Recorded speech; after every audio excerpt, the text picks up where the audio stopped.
We thank you. We thank you. We thank you, Lord. We thank you. Thank you. We thank you. We thank you. Rababa Shamba, Rikiti Paradeso, Bregede Sumbapera, Resto Baba, Regena Stilibos, Zanandibanos, Regesumalenda, Lebrandoso. Are you here? When you come on, please, I want you to share. You know how we do it? 10 times proving to connect to the supernatural. 10 times I'm connecting. It is my covenant Friday. My covenant Friday. So when you come on, I want you to share, copy it, paste it, create a party, and keep on sharing until you reach somebody. Make sure, let it be your desire to let someone know Jesus. So today we're going to share something very important and pray. Use that scripture to pray. You're going to pray scriptural prayer. You know, there are spiritual prayers, scriptural prayer. These two things are very powerful. When you understand the mystery, the secret and the mystery of God, you begin to have a ministry of productivity. Today you and I are going to pray on this Covenant Friday for the covenant of peace. Covenant of peace. I've been thinking about what I should use to relate to God. And I've said a lot of things, but you know, Jehovah Nisi, Jehovah Jireh, Elohim, Makadesh. I've said all those things, but you see, there's something that stays with me. That God is the God of provision. It's true. But my Father can also provide. Human beings can provide. God is the God of deliverance. I've seen leaders who have delivered their people from slavery. So people can also deliver. Then I also said maybe I should say God of protection. Well, the rich man's wealth is his security, protection. So money can give you certain level of protection. So that doesn't make God unique.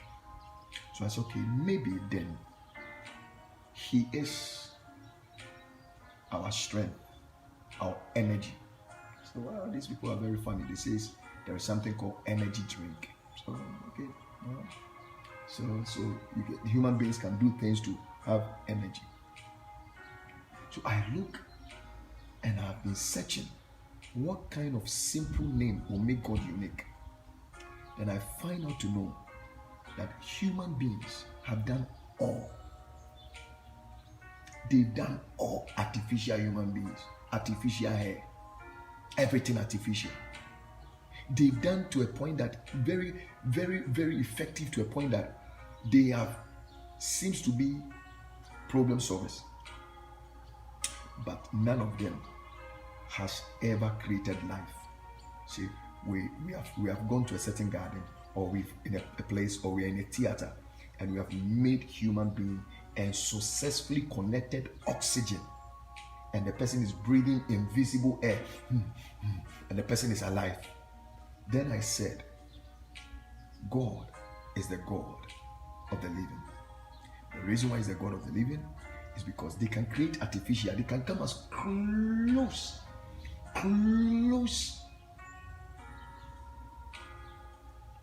statue, close,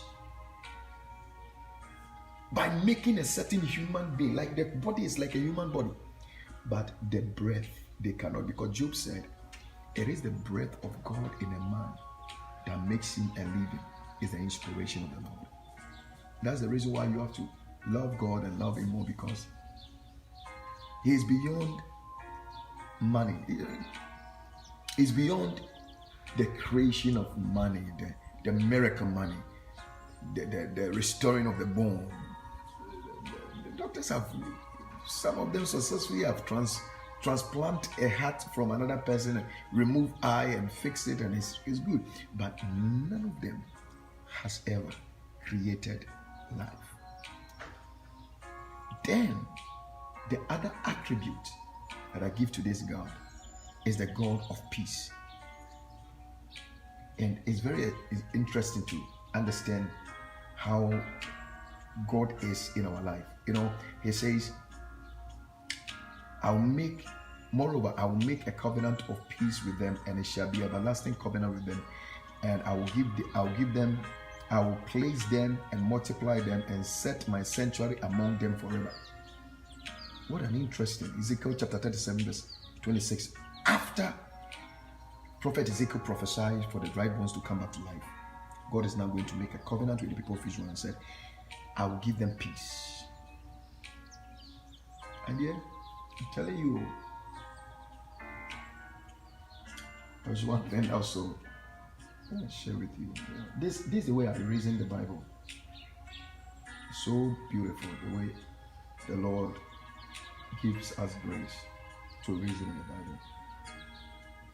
He says, unto us a child is born, a son is given, the government shall be upon his shoulders. His name shall be Wonderful Counselor, the Mighty God, and Everlasting Father, the Prince of Peace. Prince of Peace. God's Son could have come as a landlord, a creator of the universe, but he chose one name. The last name is the Prince of Peace, because peace, you don't buy it in a shop. I see people who have bought car and the car is driving them crazy. People have bought houses and it's driving them crazy. People have married beautiful women and handsome men and it's driving them crazy. There is no peace anywhere. You can see people literally turning into blue. Some of them who cannot turn into blue are turning into pink. Some of them who cannot turn into pink are turning into black. Even if you get too much of money, you don't even have peace. Like, you are so confused. Like, hey, if the poor, hey, this one, but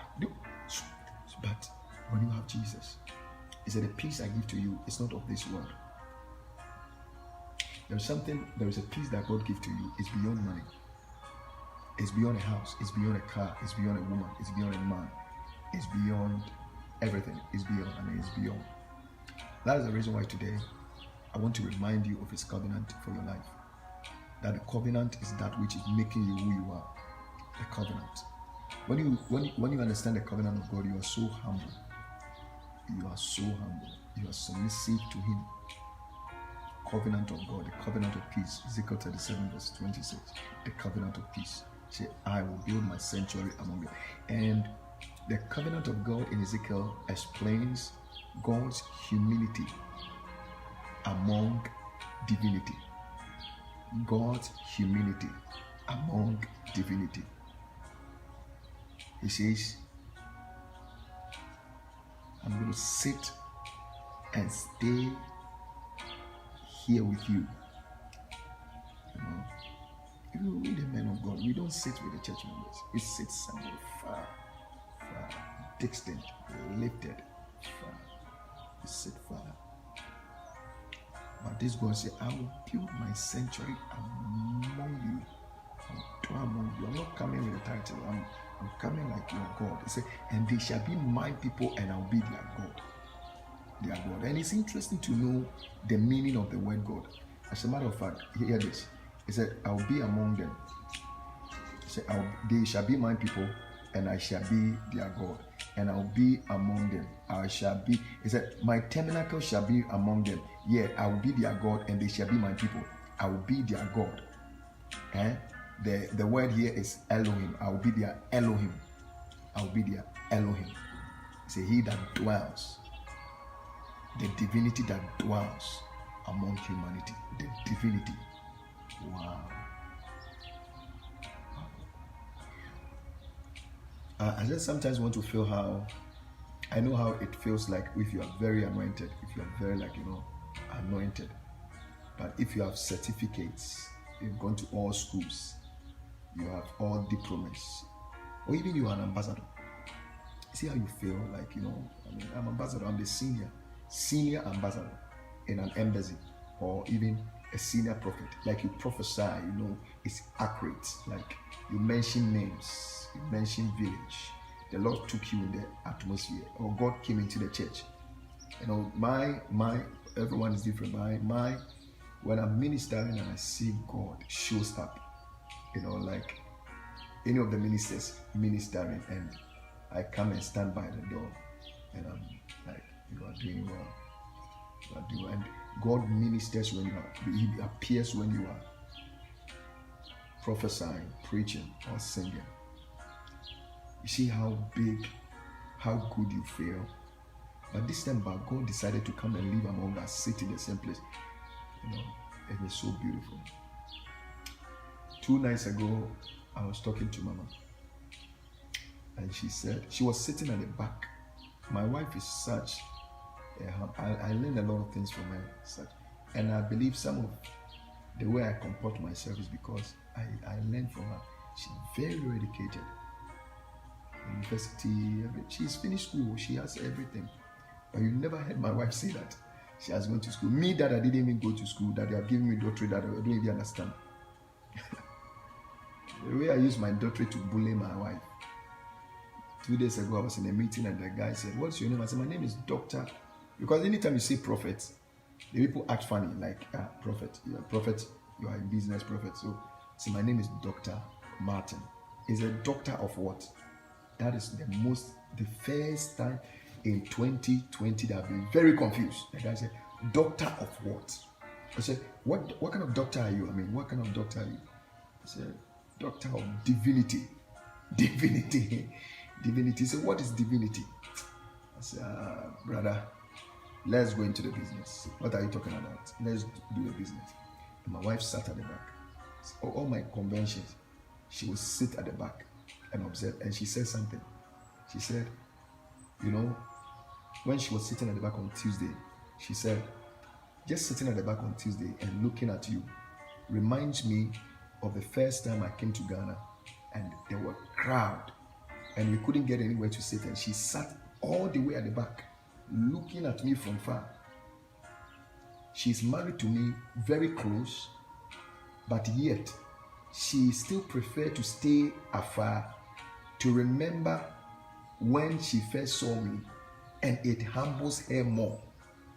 Somebody's wife, like Kofi Danso's wife.